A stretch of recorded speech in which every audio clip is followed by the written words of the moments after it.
Carregue a mão bonita de areia fina, cujo tempo dita o seu fim. Tantas são as preocupações do dia a dia com coisas efêmeras, coisas que não importam de verdade. Tudo o que importa é o amor que sentimos, é o amor que damos e que recebemos. São gestos que fazem sorrir outros e que nos fazem sorrir.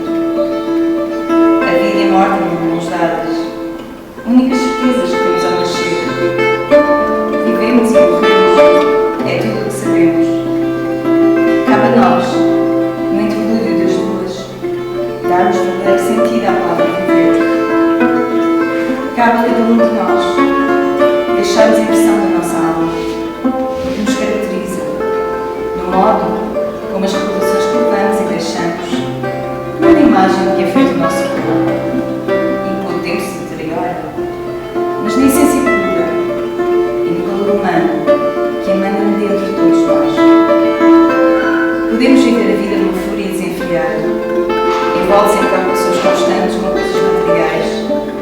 Podemos impregnar o ambiente com um cheiro de tristeza, de dor e sofrimento.